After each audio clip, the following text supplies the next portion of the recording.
Hello guys, welcome to my new blog. કેમ છો બધા? જય શ્રી કૃષ્ણ. બધાને મજામાં? આપણે મોજમાં જ છીએ.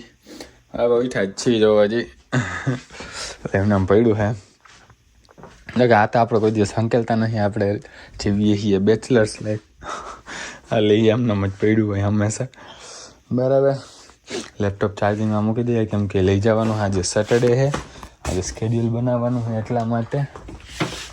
બરાબર, મૂકી દીધું હે ચાર્જિંગમાં. બરાબર. અને હવે કંઈક બનાવીએ ખાવા પીવાનું. એટલે ભૂખ બહુ લાગી છે.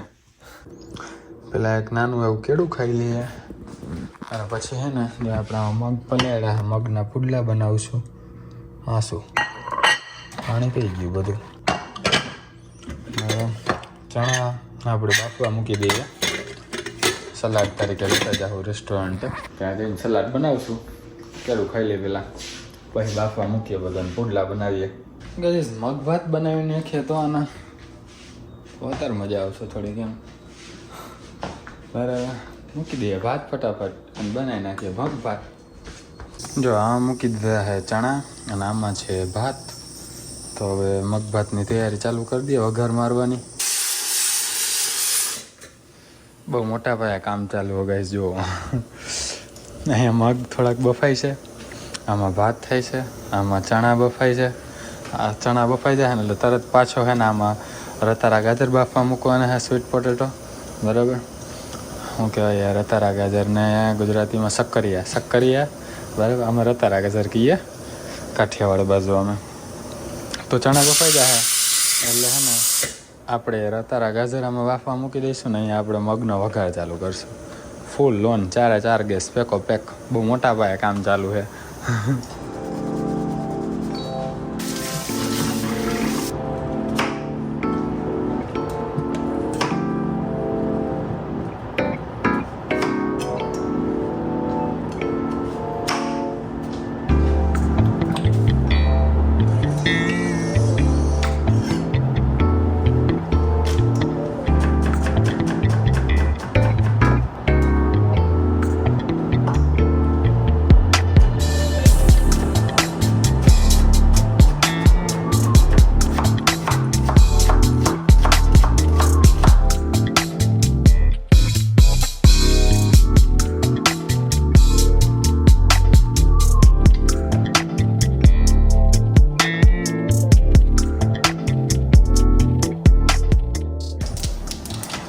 લાલ ડુંગળી કાપી ને ગાઈસ છે ખબર નહીં, આંખું ભરવા માંડી. સાદો સિમ્પલ વઘાર કરશું આપણે ગાઈસ, વધારે કાંઈ હેવી નહીં.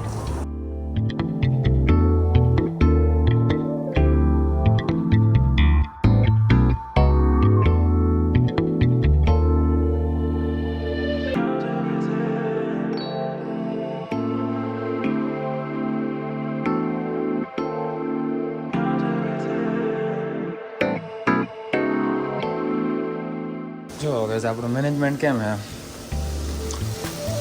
આમાં પહેલાં ચણા બાફા અને ખાલી સ્પ્રે મારી અને આમાં આપણે સ્વીટ પોટેટો બાફવા મૂકી દીધા. બરાબર, એ તો તમને ખબર જ છે. આમાં ચણા નીતર્યા. બરાબર, હવે સ્ટ્રેન કર્યા એમ ઇંગ્લિશમાં કહીએ તો. આને હવે ટ્રાન્સફર કરશું આપણે આ બાઉલમાં, અને પછી આમાં જ આપણે નાખી દઈશું ભાત, એટલે એ બી સ્ટ્રેન થઈ જાય. એટલે ઘડીએ વાસણ અલગ અલગ ધોવાની બહુ બધા થાય નહીં એમ, એટલા માટે. તો બસ ભાત થઈ ગયા, હવે સ્ટ્રેન કરવા મૂકી દઈએ.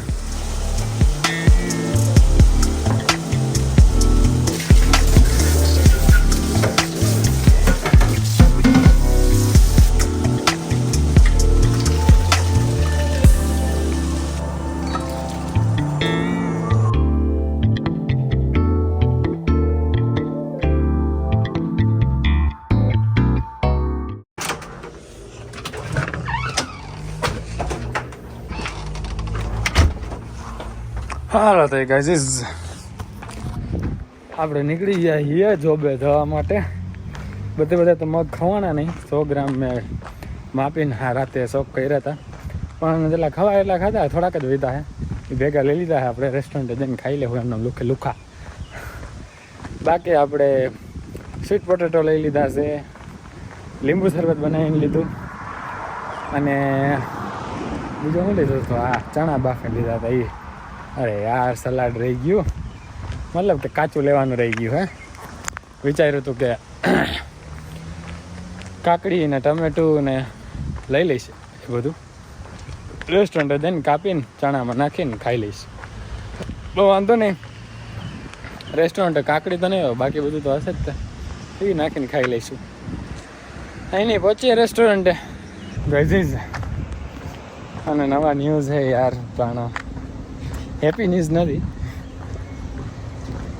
હમણાં 1-2 દિવસ પહેલાં જ તે મેં તમને બતાવ્યું, ગઈકાલનો વ્લોગ નહીં, એના ગઈકાલનો વ્લોગ, મતલબ પરમ દિવસના વ્લોગમાં મેં તમને બતાવ્યું કે એની પહેલાં અમારા રેસ્ટોરન્ટે ચોરી થઈ હતી ને, તો હું થયું હતું ને કઈ રીતે થયું હતું બધું એમ.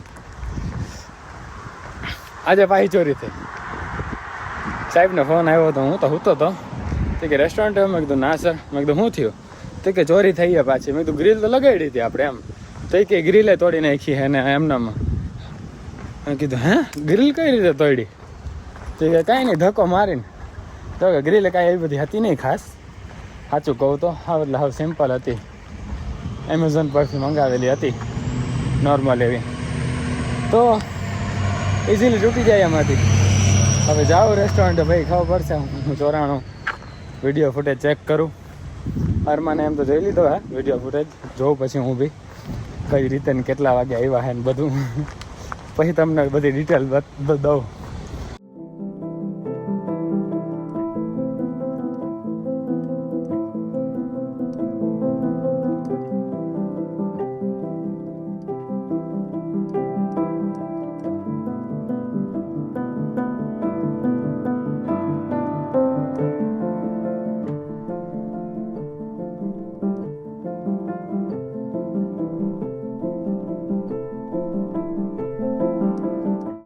હલો ગાઈઝીસ, જો આપણું ઇલેક્ટ્રોલાઇટ, આપણું પાણી અને આપણું પ્રોટીન શેકર બરાબર લઈને નીકળીએ. વાગ્યા છે આપણા 1:06, કેમ કે આજે સવારે તો આપણે ઉઠ્યા નહોતા બરાબર.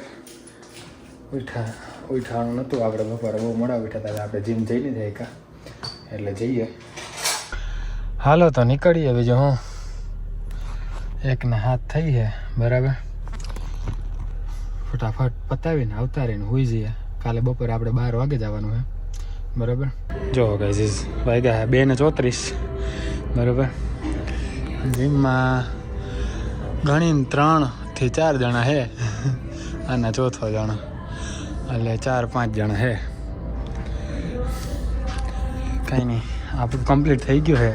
2:30 વાગે જઈએ આપણે હવે ઘરે બરાબર. વાગ્યા 4 રાતના 2:30 વાગે તો હું જીમમાંથી બહાર નીકળું.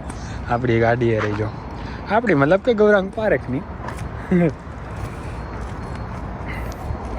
કાંઈ નહીં, જઈએ ઘરે, નાહીએ અને સૂઈ રહીએ. નહીં, વિડીયો એડિટ કરીને અપલોડ કરીને પછી સૂઈ રહીએ. એટલે 4 વાગે હોવા મળશે, એવો ટાર્ગેટ છે. હા,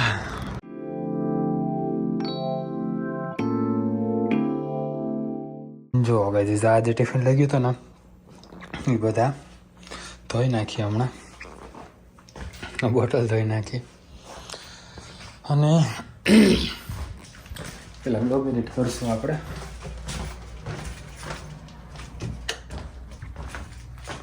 પછી નાવા જશું, એટલે બ્લોગ અપલોડમાં જતો રહીએ અને પછી આવીને ડાયરેક્ટ હોવાનું જ થાય બરાબર. તો વિડીયોને અહીંયા પૂરો કરી.